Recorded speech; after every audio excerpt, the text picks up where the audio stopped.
I'd always believed that being a pilot was my destiny, but it was unfairly and ruthlessly taken from me. I should put it out of my mind. It came with a huge bang just as I was about to quit thinking and close my eyes to go to sleep. The entire aircraft trembled wildly. The passengers let out screams.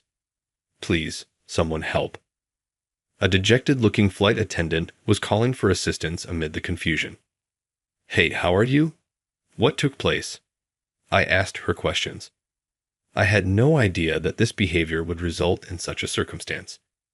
Shane is my name. As a pilot, I used to travel the world. Yes, that was definitely the case until a moment ago.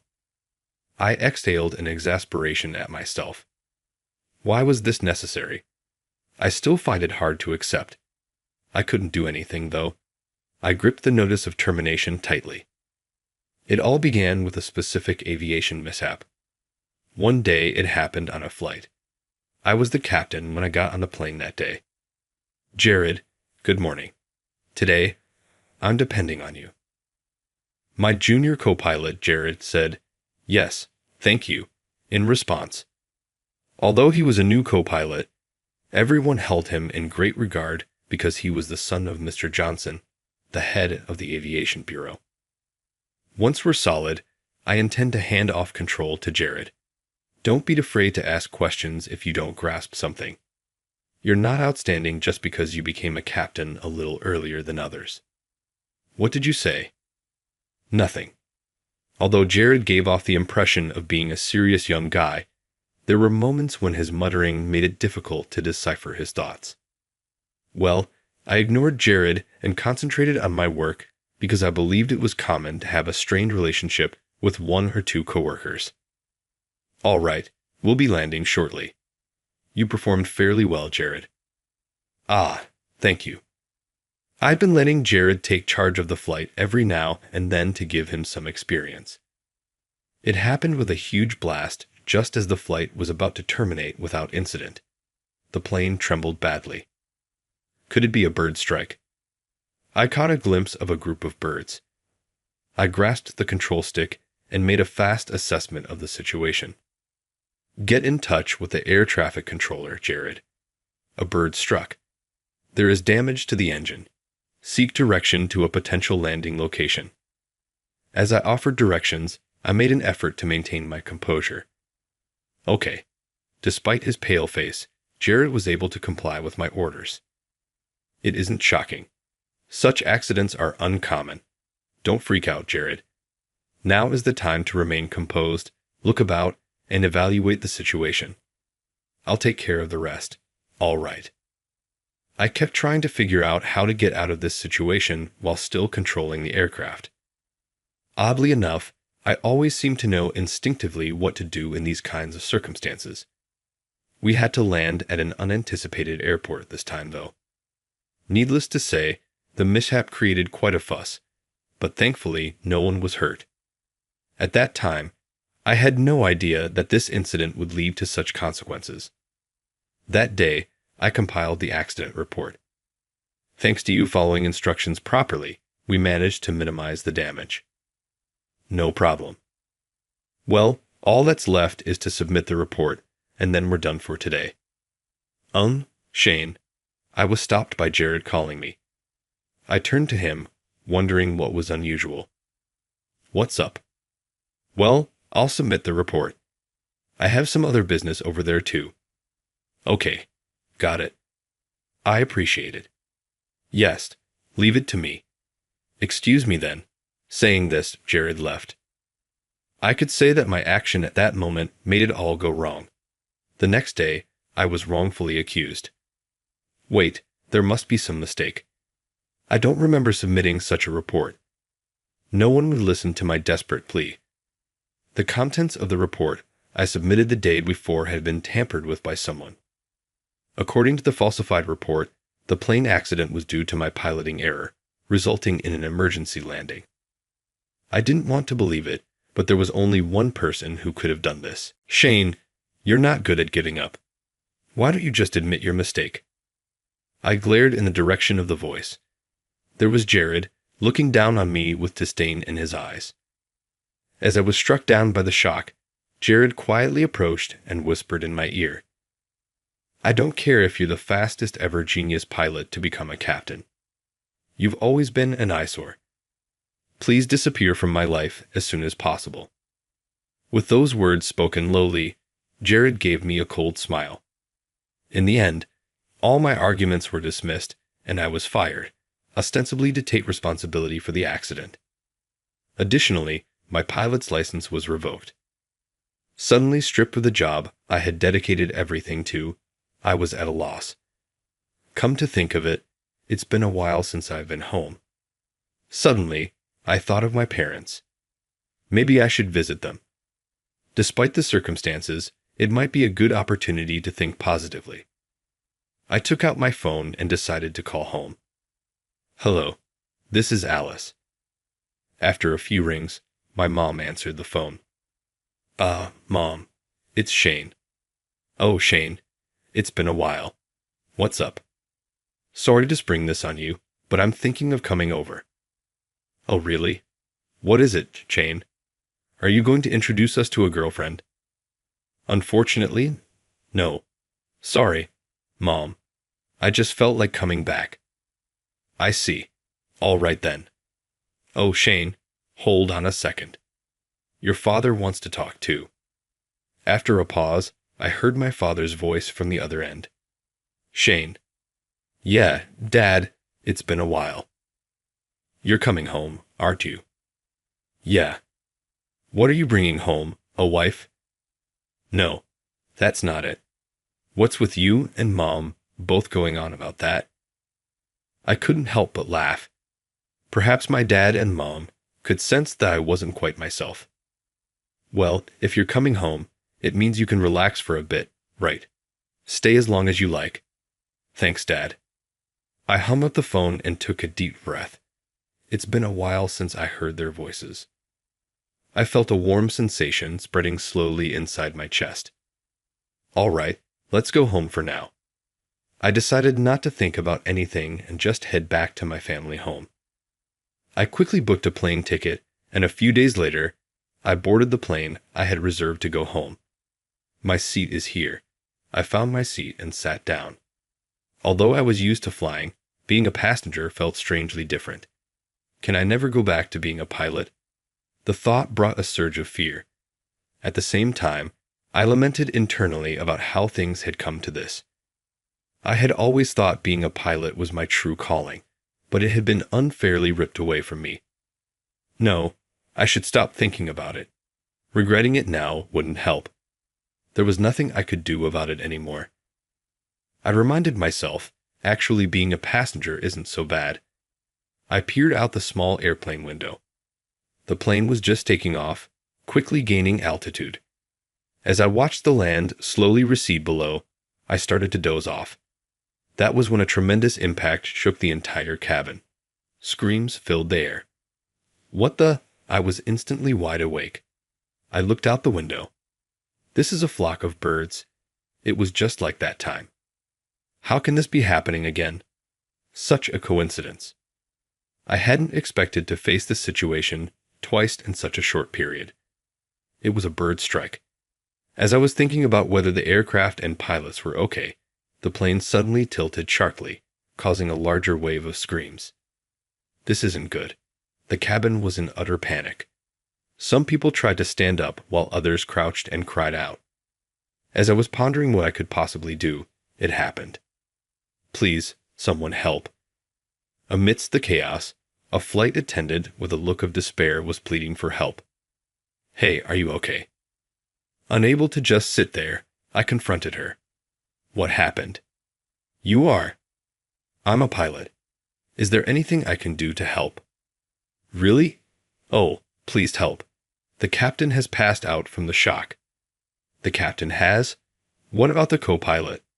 I asked, and she looked dismayed. "That's the thing. The co-pilot today is a rookie, and the plane shook violently again, and I managed to catch the stumbling flight attendant and stand up. "We can't just sit here. Come with me, please." Yes. Together with the flight attendant, I made my way to the cockpit. We raced down the long aisle of the shaking cabin and finally reached the cockpit. Are you okay? Hey, who are you? Calm down. I might not look it, but I'm an experienced captain. Keep holding the controls. I'll take over now. As I had heard, the co-pilot was indeed a young man. His eyes were brimming with tears as he panicked. While calming him down, I first checked on the captain, who was unconscious in the pilot's seat. Good, he has a pulse, and he's breathing. It seemed the captain's life was not in danger. After checking on him, I'd addressed the young co-pilot. Swap with me. You contact the control tower and request an emergency landing. Can you do that? Yes, yes. I took over the controls from the co-pilot. I never thought I would be handling these controls again, yet it fit comfortably in my hands. It's okay. I will save everyone. I had lied about being a pilot. After all, I no longer had that qualification, but I couldn't just stand by. I was here to save the lives in front of me. Once again, permission for emergency landing granted. Understood. Hey, can you make the announcement to the passengers? We're starting the landing approach. Yes, yes. Slowly, the aircraft began to respond to my commands. I aimed for the runway, where we were cleared to land, and started the landing procedures. I don't remember much of what happened next. I was completely focused. When the airplane touched down on the runway and finally stopped, cheers and applause erupted from the passengers. Phew, that was a bit tense. I released the control stick I had been gripping tightly. My shirt was soaked with sweat. The plane had landed safely. Fortunately, there were no injuries among the passengers. After evacuating them, we managed to get the injured captain into an ambulance, and I could finally take a breath. It's finally over. Excuse me. I turned around at the voice from behind. There stood the flight attendant and the young co-pilot from earlier. Oh, you are? Yes, thank you so much. You saved all the passengers, the captain, and my brother, and me too. Ed, your brother? Yes, that's me. She's my sister. And, oh, I forgot to introduce myself. I'm Michael. As he spoke, the young co-pilot handed me his business card. I am Claire, his sister.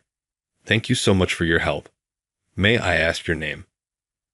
I hesitated as I took their business cards. They were both former colleagues of mine, so to speak. Naming myself might complicate matters. As I debated whether to reveal my identity, Michael looked intently at my face. Then, suddenly, he seemed to recognize something. Sorry if I'm mistaken, but you're Shane, right? Eh? Ah, yes. What? You knew? Of course. Oh, I'm actually a fan of yours. I've always admired you, Shane. Becoming a pilot like you has been my dream. I really look up to you. Haha, is that so? Thanks. But if you know about me, you know, right? I'm no longer Shane. Michael started to say something with a hint of sadness, glanced at his sister Claire, and then they both nodded slightly. Shane, there's something we'd like to tell you. What is it? What happened? Well, ever since you left the airline, there's been quite a stir among your peers. A stir? People are saying that maybe you were framed. I still can't believe it, that you made a piloting error. That is... Excuse me for interrupting. Just then, a man called out from a short distance away. As I looked up, the man approached, displaying a police badge. After studying each of our faces in turn, he focused on me. You're Shane, right? Yes. My name is Aaron. May I have a word with you? Aaron? The officer had a friendly, fatherly demeanor. Still a bit wary, I nodded at him. Yes, sure. Thank you for cooperating. I just want to ask about what happened on the plane earlier. And you too, Claire and Michael. Yes, yes. Thank you. Now, if we could start. Aaron began to ask us in detail about what had occurred on the plane. After we finished explaining everything, he nodded, saying, and tilted his head thoughtfully. Just one thing I want to confirm, Shane. Your current job is... I'm sorry, it's true I was a pilot, but I've been stripped of my license. I wasn't supposed to be flying a plane. Lying wouldn't help, so I decided to come clean about everything. Shane, may I speak? CLA looked at me worriedly, and Michael quickly interjected about the incident earlier. If Shane hadn't taken over the controls, there's a high chance we would have crashed. It's my fault for being inadequate. If anyone is to blame, it's also on me. He was just a passenger on that plane, and I asked him for help. He simply responded to that request. Claire added, Shane isn't at fault. If he hadn't been there to pilot the plane, who knows what would have happened to us passengers, and us all. All right, calm down, everyone, Aaron said, looking a bit troubled. He calmed us down, then paused as if thinking something over. He spoke up again. If what you're saying is true, it would be wrong to punish Shane. It was an emergency situation involving human lives. Don't worry about that aspect. I'll take care of it.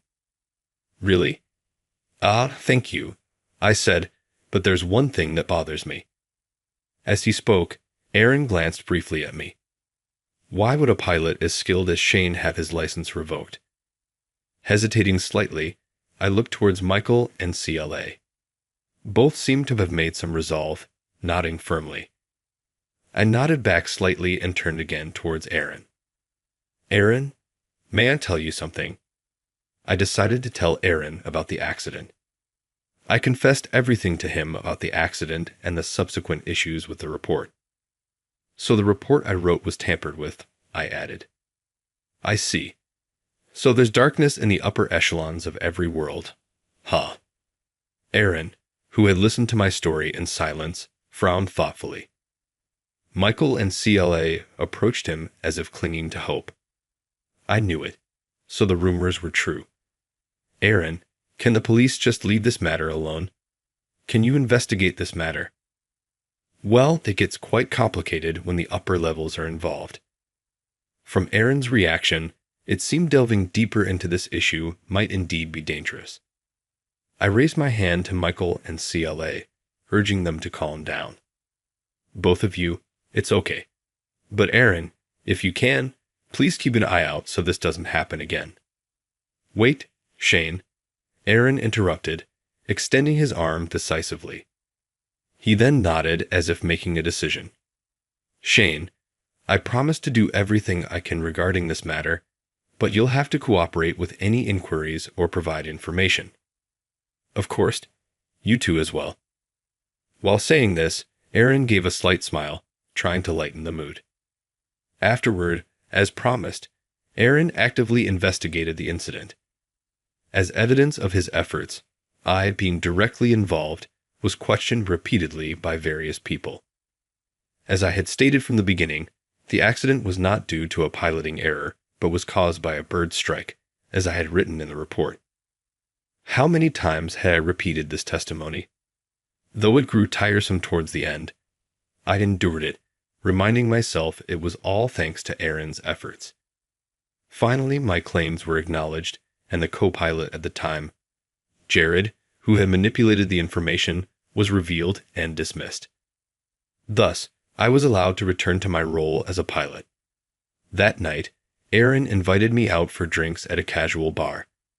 We clinked frosty beer mugs. Beer really does taste better after a victory, I said. Indeed, Aaron's beaming smile told the whole story.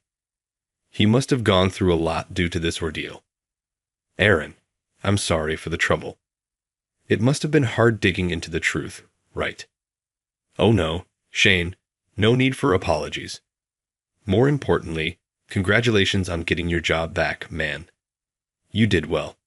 The interrogations must have been tough. Well done. It's all thanks to you, Aaron. Really, thank you. That's all right.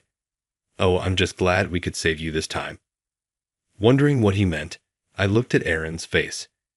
He had a contemplative look, as if gazing into the distance. After taking another sip of beer, Aaron began to speak slowly. I had a story from the past.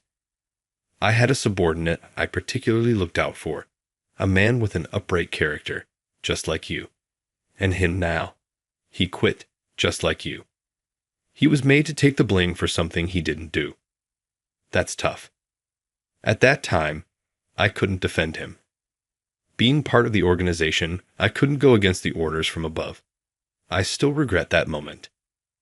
Aaron finished the remaining beer in his mug and turned to face me. It seems I was projecting him onto you. That's why I wanted to help this time. Sorry. Did I cause you trouble? Not at all. Is that so? Then I'm glad.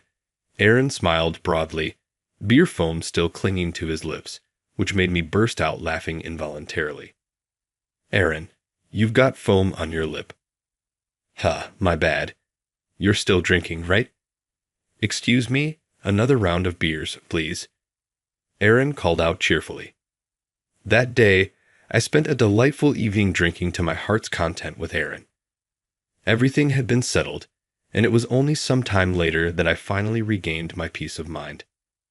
In the end, I didn't really get to relax much. Afterward, I did go back home as planned, but I couldn't stay for long. My parents said, "You should have stayed longer," looking disappointed. But I couldn't just stay. All right, let's go. Today is my first flight since returning as a pilot. I headed to the airport with determination. In the meeting room, there was Michael, my co-pilot for today. Next to him was Claire. Both of them greeted me as soon as they saw me. Shane, good morning. Good morning. Good morning, you two. I'm counting on you today. Today's flight crew includes both Michael and Claire. After what had happened, I feel a sense of camaraderie with these two. Shane, thank you so much for the other day. No, I should be the one thanking you. After that, you both spoke up for me with the police, right? Thanks to that, I could come back like this. I'm grateful. If we could be of help to you, Shane, we're happy too. Right, Claire? Yes, that's right. Seeing their smiles reassures me. I feel validated that taking action back then was the right decision. Shane, we have a briefing now. Right, I should head to my station too, so I'll excuse myself. See you later then. Claire gracefully makes her exit from the meeting room. As I watch her leave, I notice Michael grinning beside me and turn to him. What's up? Why the big smile? Hey, Shane, just a little secret. She was really excited to be on the same crew as you today. And of course I am too. Is that so? I'm glad to be with you two as well, Shane. Yeah, what's up? Don't you often get told you're oblivious? About what? Never mind. My sister is going to have a hard time. Michael chuckled, as if amused. I didn't fully understand, but it seemed like nothing bad. Come on, let's start the briefing, I said, opening the tablet and prompting Michael. Since my return as a pilot, some time had passed. I had been spending a lot of my off days with Claire and Michael. After today's flight, the three of us had planned to go out for dinner. After finishing up at work and taking a shower, I headed to the restaurant where we agreed to meet. Claire and Michael had already arrived and were waiting for me at the table. Shane, over here. Sorry for making you wait. It's okay, we just got here too. Shane, what would you like to drink? Thanks. Let me see. I peeked at the menu Claire was holding open across from me. Michael was watching us with a particularly big grin. What's up? Something wrong? No, it's just you two sitting side by side like that. You look like a couple. Hey, Michael, what are you saying? That's right. Claire is beautiful and has a great personality. She wouldn't need to choose someone like me, right, Claire? Oh, well, that's Hey, Claire, you really need to be more assertive. Muttering to himself, Michael rummaged through his pocket. Shane, would you mind taking this? What's this? Movie tickets. Yes, they were given to me, but I have a flight scheduled on this day. You're off on this day, right, Shane? Yeah, that's true. Great, there are 2 tickets, so I thought maybe you could invite someone to go with you. Oh, aren't you off on this day too? Oh yeah, I am. Then it's settled. Shane, please go with my sister. With that, Michael passed the movie tickets to me. Claire, is that okay?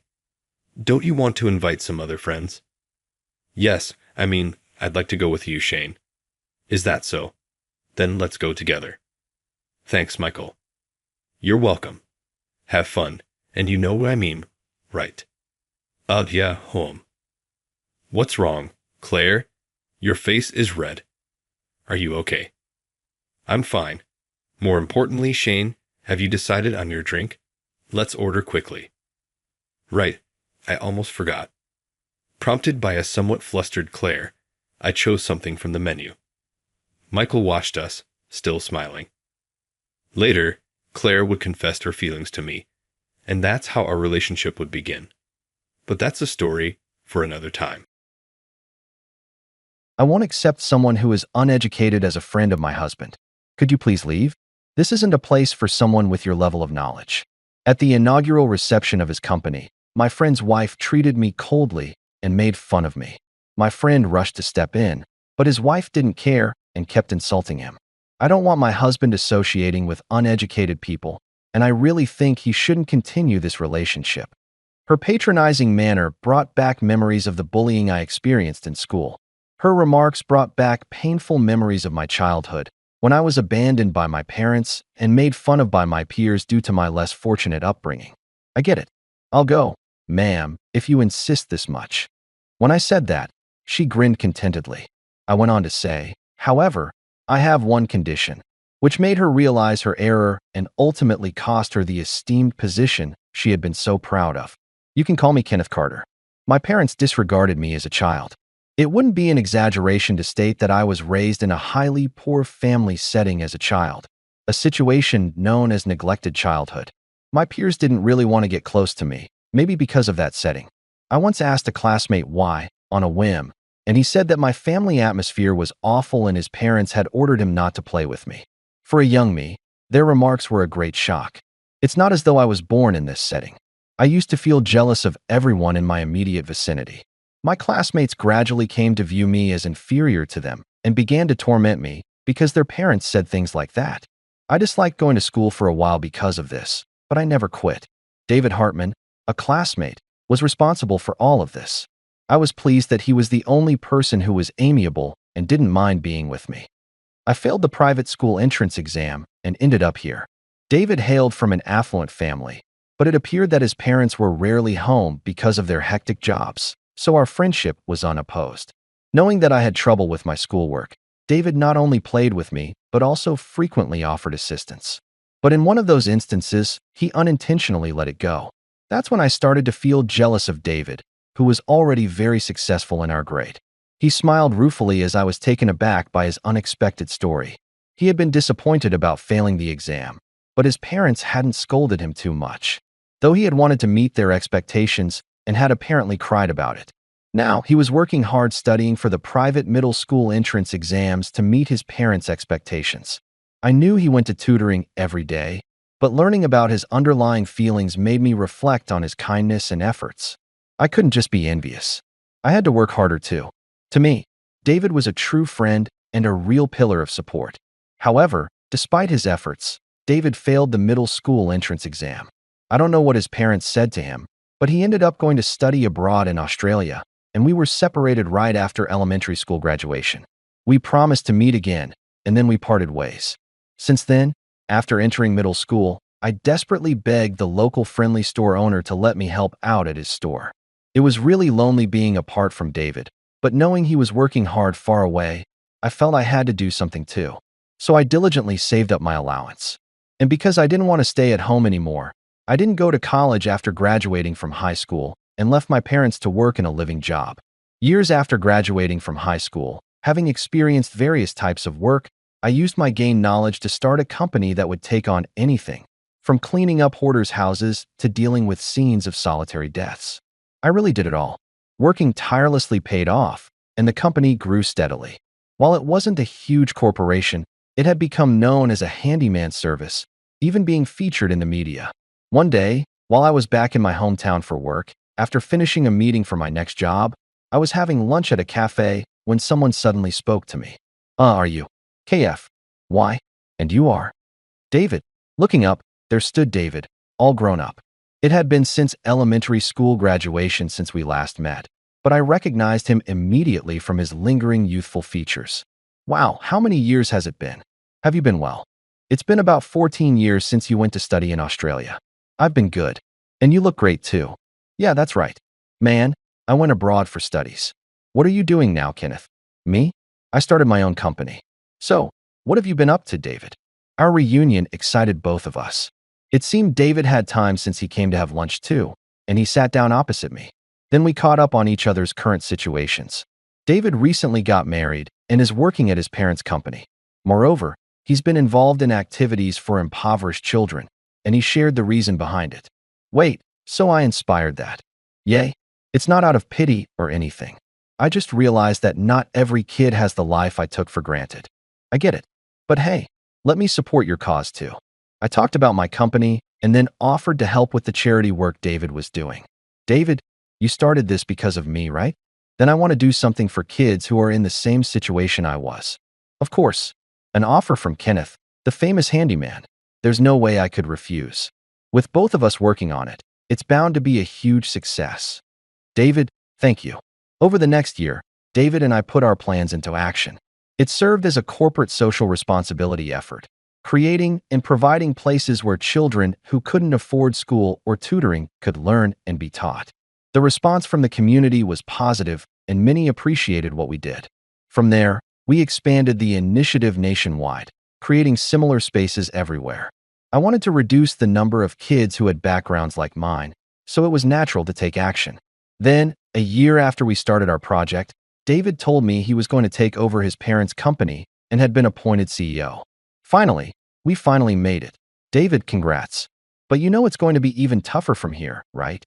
Yeah, being a CEO comes with a lot of responsibility. That's right. It's not easy being a CEO. I'll keep that in mind. But hey, there's going to be a party soon. A party? Oh, you mean a CEO inauguration party? Yeah, I'm planning to invite you, so make sure you're free. Okay, got it. All right, it's a promise. And I'll introduce you to my wife then. Understood. I'll make sure to behave. A few weeks later, I was invited to the inauguration party at David's company. There were several people I knew at the venue. I didn't see David right away, so I chatted with some acquaintances for a while, until someone suddenly called out from behind me. Ken, you're here. Oh, David. Sorry, I got caught up talking about future plans. Well, everyone's busy. It can't be helped. That's true. And who's the lady with you? Oh, this is my wife, Mary. David introduced me to his wife, Mary. Mary certainly had the air of a lady. She greeted politely, so I greeted back sincerely in return. I'm his wife, Mary. You're the Kenneth my husband speaks so highly of, aren't you? Yes. I apologize for the late introduction. My name is Kenneth Carter. So it's you. I don't know what David had told Mary about me, but she looked me up and down thoroughly. Despite being deeply disrespectful for a first meeting, I decided to let it slide since she was David's wife. My husband tells me you only finished high school. Is that true? Yes, that's correct. It's embarrassing, but I didn't grow up in the best of circumstances and started working right after high school. Really? It's actually true? I would rather not acknowledge someone without an education as an acquaintance of my husband. I was taken aback by her sudden rudeness. Excuse me, Kenneth, but this isn't a place for someone with your educational background. Could you please leave now? Excuse me. Hey, Mary, what are you saying to Kenneth? This was the first time someone had blatantly pointed out my lack of a college degree like this. I was shocked that she would try to kick me out of the party because I wasn't deemed suitable to be associated with David. It wasn't the first time I was mocked for only finishing high school, but this level of rudeness was new to me. David quickly tried to correct his wife, but Mary didn't seem to care. It seemed she thought she was above me. David, please don't say anything. I heard that Kenneth has been helping disadvantaged children together with my husband. Yes, I've been doing my best. But you're just using your friendship to add your name to something for a social statement, aren't you? The things uneducated people think of can be so distasteful. What? I would prefer if my husband didn't associate with such worthless people and didn't continue this relationship. Mary, enough is enough. Mary judged me solely by my educational background, as a worthless person. I had never expected to be spoken to like this upon first meeting my friend's wife. Her words, and the way she remained unfazed even when David scolded her, brought back painful memories of bullying I endured during my school days. I couldn't bear it any longer, though I felt sorry for David. Understood. If that's how you feel, ma'am, then I will leave. Next to a stunned David, Mary smiled smugly at my response. I'm glad you understand. However, I have one condition. Oh, how bold of you to make a condition. That's right. I will leave the party as you wish. In return, I was planning a substantial investment in your company, but I will cancel that. Mary snorted. Go ahead. Do as you please. Our company will function just fine without your investment. Are you sure? I was about to invest $10 million in David's business. But as of today, I will stop that investment. Understood. Wait, $10 million. Mary's smile froze. Glancing at her, I turned to leave. What? Mary, enough is enough. Kenneth, please wait. I was about to go home, but David stopped me, saying there was a speech he had to give as president, and asked me to wait. Initially, I refused and tried to leave, but he kept apologizing and pleading. So, I decided to stay, because of David's request, and listen to his inaugural speech from a corner of the room, of course, far from his wife's reach. During his speech, David confessed how hard it was growing up under a previous president who valued educational backgrounds highly. Meeting me changed his outlook, he said. He declared that now, as president, the company would value hard work over just educational backgrounds or family lineage. Despite the hardships, I am who I am today because of my best friend, Kenneth Carter. He is my best friend and a commendable person who started his own business. I was introduced as a friend who didn't let my tough upbringing defeat me and had made something respectable of myself. It was unexpected, and I felt both embarrassed and pleased at the same time. I have always prided myself on my efforts. I started and succeeded in my own business, but I must not forget that it was with the help of others. Using the network I had gained, I not only invested in David's initiatives, but also gathered other company owners to sponsor his efforts. I intend to have Kenneth as a partner in our future community contribution projects.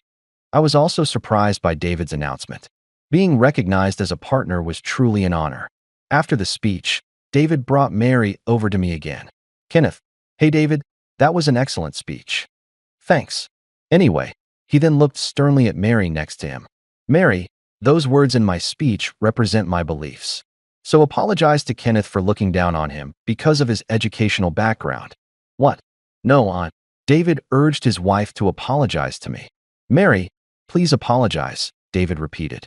Mary, looking annoyed, glanced between David and me. What? I haven't said anything wrong. Your friend is just a rare exception. I absolutely refuse to apologize. Mary awkwardly maintained that she was right and refused to apologize. David sighed heavily at her stubbornness. All right, Mary wants to see my company fail, it seems. If our views are this different, let's end it. What? What do you mean? It's simple. The current company and its projects are viable thanks to Kenneth's investment. If you can't understand that, then we should get a divorce. David stated clearly that he was proposing a divorce to Mary. What? Wait, how did it come to this? It's because you refuse to acknowledge your wrongs. But that doesn't mean. Mary started to panic, but David suggested they discuss it through lawyers. Then, signaling to me, he and I left the venue together. A few days after David's inauguration party, he told me he had divorced Mary. Really? You did it? Seriously, yeah. It's true. Well, it was a marriage our parents arranged anyway. If you ask if we were close, not really. And I'm not bothered by it. Oh, I see. Mary had been arrogant towards the company's employees too, believing her position as the future president's wife entitled her to such behavior. David had warned her about this attitude multiple times. Seeing how relieved David was now, I realized he had never been serious about Mary. Moreover, following the divorce, he also canceled contracts with Mary's parents' company. David's parents were quite angry about his unilateral actions, But after he explained that Mary's parents' company was underperforming, they seemed to calm down, albeit still displeased. Later, when their business significantly declined, they finally stopped complaining. David reported with a laugh. It might be more accurate to say they couldn't complain anymore. Now, I can finally run the company the way I want. David, you've really worked hard. And a lot of that is thanks to you, Kenneth. Really? Yes. Growing up with you, I've always been inspired to give my all. David, thank you. That's my line, David. I was really moved by your inauguration speech. So let's keep working well together as business partners. Of course, we've come this far thanks to your investment. David and I shook hands, vowing to continue our efforts as business partners. Just as I was helped by friends and those around me. Despite my challenging upbringing and limited education, I'm determined to protect the future for the next generation of children.